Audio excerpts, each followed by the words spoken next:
This rock climber made a pretty bad mistake when she fell at Yosemite National Park, and basically at the end of it, and then on, because she's still going to have to deal with it, she was hit with a $1.2 million hospital bill.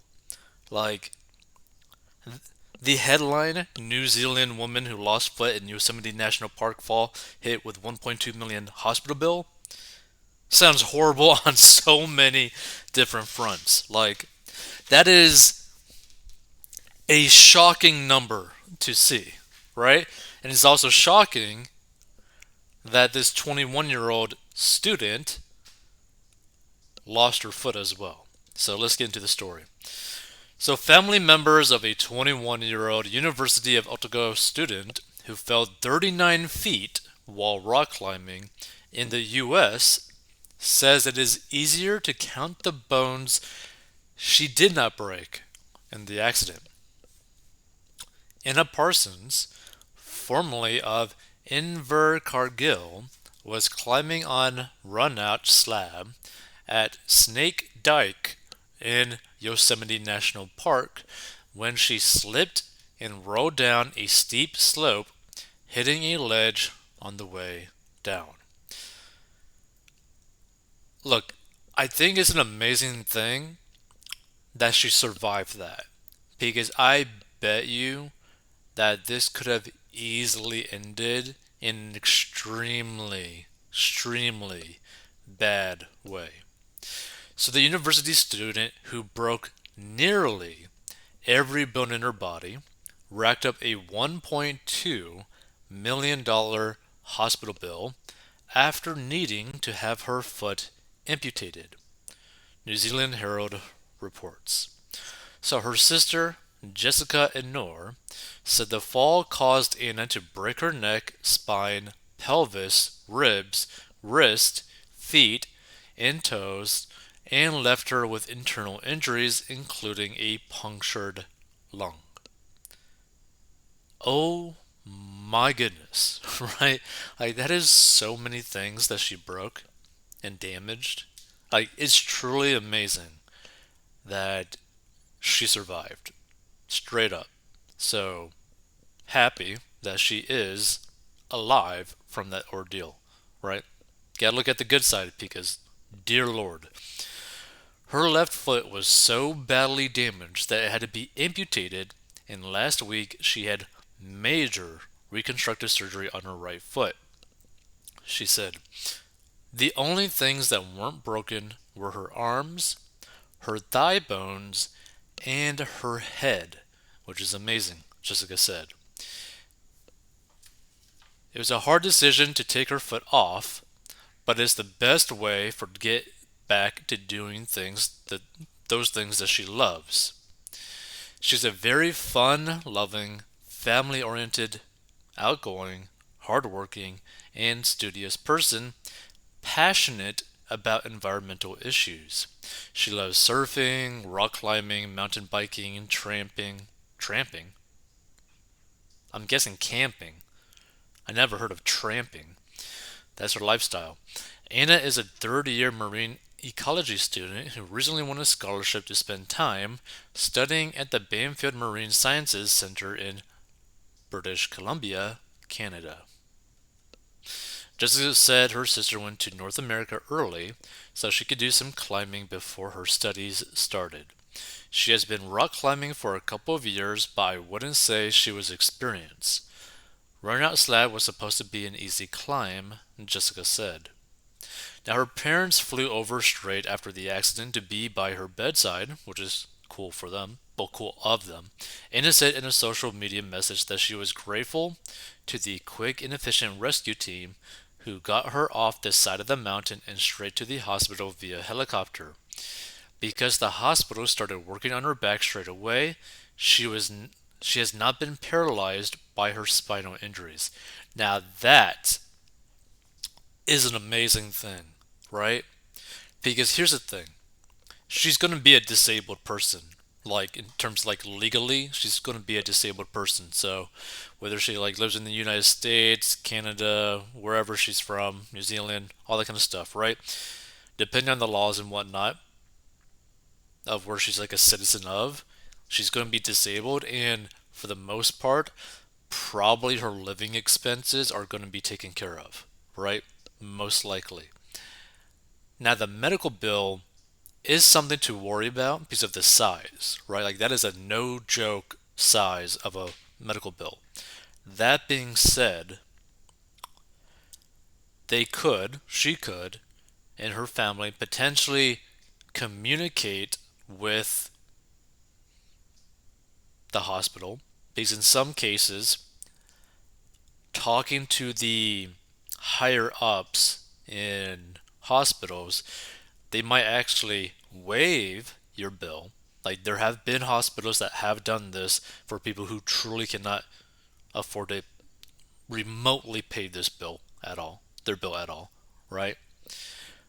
You could end up working with them to maybe work on like a payment plan. You could work with them and maybe decrease the amount that you gotta actually pay. You could work with, obviously the health insurance and really talk to them about that too.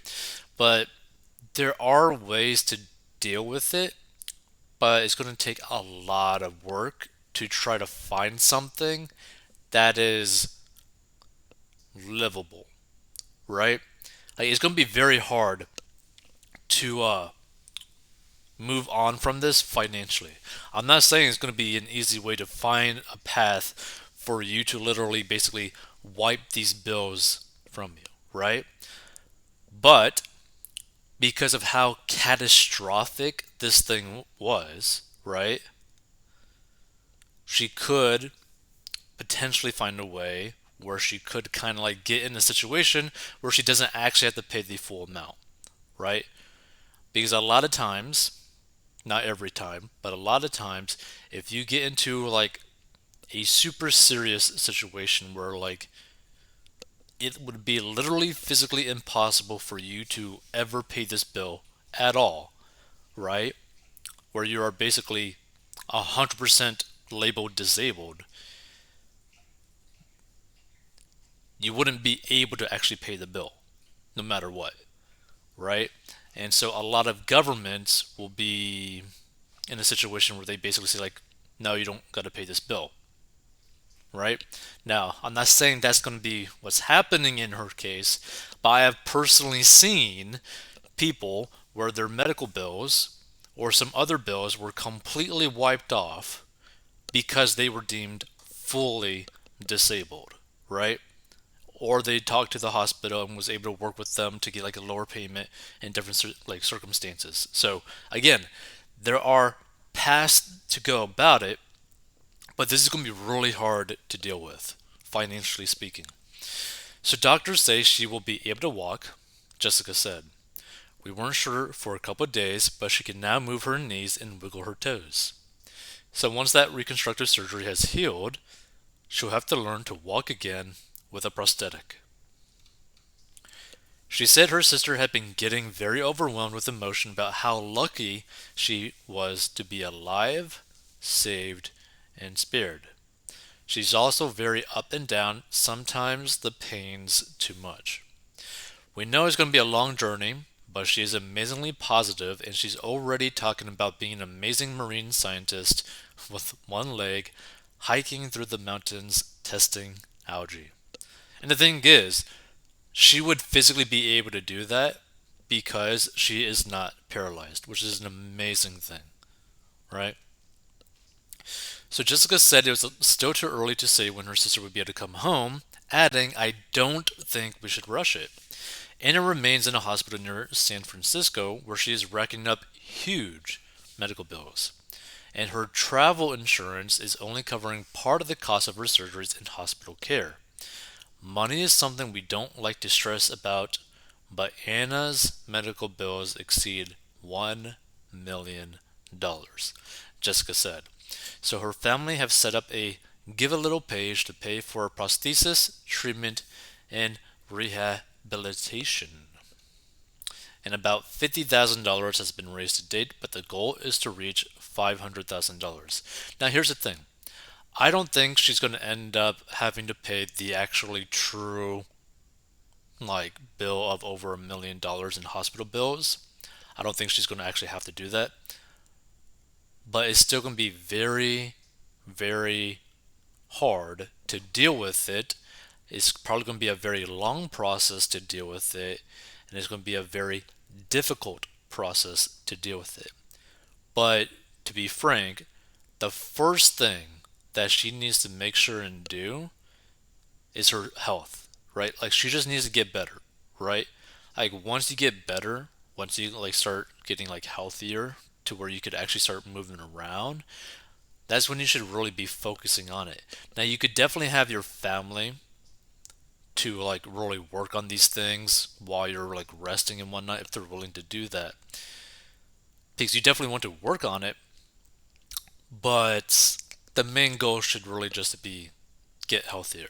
Because this is a brutal situation and you just need to make your health the main focus, not your financial issues. Because here's the reality, right? Like, this is the reality. If she were to have passed away in this accident, she would not been responsible for the bills. Like what? They're going to come after someone who's already passed away for what assets of a 21 college student, right? They're not going to get nothing, right? So the reality is that if she did pass away, they would have gotten nothing, period. Right? So let's look at some of the comments. And also, this is why you should get like really, really good health insurance. Just saying. But technically, hers was like travel insurance. Let's see. One of the biggest frauds is the billing system in the American healthcare system. I agree. It is probably the worst transparency of any industry. Getting a loan from a mafia loan shark to bet in a casino is likely more transparent. I agree. As a CPA, I have seen clients' medical bills, and in 2017, my wife and I had medical issues and encountered it as well. A. They seem to pull numbers out of their rears. They will say charges of $20,000 for something small. Insurance adjustment is $17,000. So between you and insurance, you pay only $3,000. Why then $20,000? In one case, I even saw billed amount $100,000, insurance adjustment $98,000, insurance paid $1,800, and the client paid only $200. Like, okay, let me repeat what I just said, right? For those that might just be like listening to it, and also my dog is like whining. So get this. This person said that he saw, or yeah, Kenny, probably a dude, they saw a billed amount of 100 grand, right? The insurance adjustment was $98,000. So insurance paid only $1,800 and the client paid only $200. Like, how does this even make sense? Like, how can a hospital or any sort of medical institution can get away with something so scammy like this? Yeah, we're going to charge you $1 million. Oh, insurance adjustment. Okay, we're going to charge you like 10 grand. Like, it's like so like not transparent at all. Like, this is so ridiculous. B. Many of the professional working on you are not hospital employees. They are independent contractors and will send you their own bill. Radiologist, anesthesiologist, pathologist, laboratory are a few examples. It is like going to a restaurant and in addition to the food bill, you get one from waiter, chef, busboy, which is ridiculous, right? I've even heard of a story where like a doctor went into a patient's room, like a random doctor, because this person was like getting like surgery done. This person walked in, introduced themselves, and then walked out, but left a card there, right? And that doctor that randomly walked into the room tried to charge this individual like a few $100 for a consultation when they just said hi. Like they like randomly walked by the room and said hi, and they try to charge this person like 300 bucks, 200 bucks, right? Like it's so freaking absurd. C. It is not uncommon for the same procedure to be billed by different people. Unscrupulous professionals try to sneak in a bill. Sometimes the bill comes in 2 to 3 years late. Good luck to the young lady. Simply don't pay this bill. Negotiate with them and bring it down to a more reasonable amount. Ask New Zealand's public health system to cover a part of it. What else is a single payer good for? That is very true. And the thing is, I think New Zealand's healthcare system is actually pretty extensive, where she probably doesn't have to pay like anything for her actual care. I'm guessing. But who knows?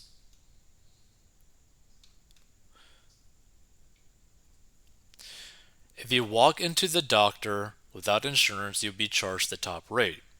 U.S. health insurance companies negotiate the rates they are willing to pay to large healthcare providers. I suspect New Zealand hasn't thought about negotiating with all the US insurers, but if New Zealand is on the hook for a bunch of money here, they may put some extra effort into it. You can call ahead and get the cash rate, which is lower. I do this all the time. You can't really call in ahead for this one, but you can definitely talk to them. Ever seen a hospital bill? They are on par with the tax code. Too complex even for the employees to explain. From what I understand in this story, the young lady is doing extremely well thanks to the medical care. She will be able to sort out a bill like this later. I agree, right? The important point is she is recovering from breaking almost every bone in her body. Be thankful. I would be. And here's the way that I view this situation, and if you stumble upon this, I hope you view it as well. I'm grateful that someone that had to deal with this survived and looks like they're going to be overall okay. Yes, you lost a foot. That sucks, right? But you're still alive. And oh, by the way, you're not going to be a cripple anymore because they worked on your spine and was basically able to save you from one, dying, and two, being paralyzed, right?